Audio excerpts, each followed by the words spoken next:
Hey everyone, Stephen here.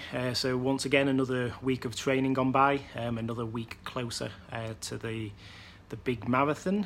So basically today we are 2 weeks away, and looking at the time now, actually 1:30, it would probably actually be about finished for me. I need to look at the start time and stuff like that, but basically for what I'm aiming for, I think it may be about the finish line. So yeah, this time in 2 weeks it's all over with.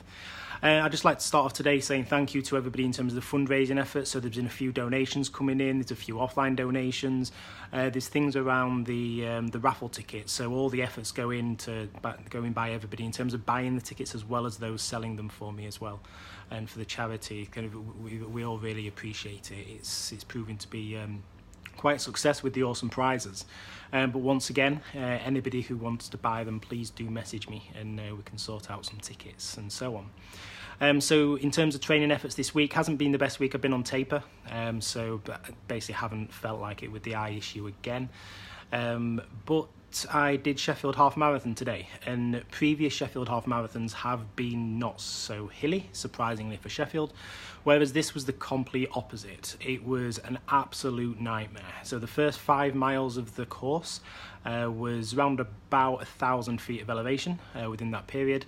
It was just hill after hill after hill for the whole of that period. So my pace dropped. On average, it's usually around about the 8:30 mark. It was actually around about the 10 mark per mile for those hilly periods. But the way I look at it, what goes up must come down, other than obviously, well, there's the fact that it helped as well with training. So basically what actually happened on the remaining 7 miles was my pace was between the 7:30 and the 8 per mile. There was actually one case of hitting the 6, I think it was 6:30 I hit per mile throughout that period. So it just goes to show balancing out the kind of the slow uphills with the fast downhills there. I think overall in terms of nutrition, I think it was pretty spot on. I did start to feel my legs tiring towards the end, but I did only have 1 jelly beans, the sports beans with me, as well as the protein bar that I felt as though it was a bit too late for me to take it when it did come down to it. So in hindsight, I think it'd be better if there was more, so if I did take more, but it's lessons that will hold well in the marathon.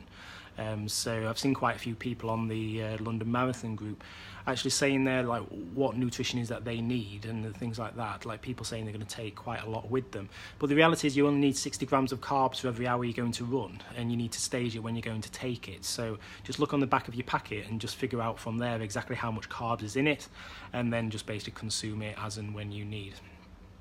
So I think that's it from me. Basically, it's been an okay week. Sheffield Half Marathon was the benchmark for me to then be able to set the time for the marathon, which I finished that in 1:50. So basically, for me, I think the 4-hour mark is what I should be aiming for here, because the general rule of double it plus 10%. So we will just have to see how it goes. Once again, thanks to everybody for the support. Really appreciate it. And yeah, I will get a recording in next week. Cheers everyone, bye.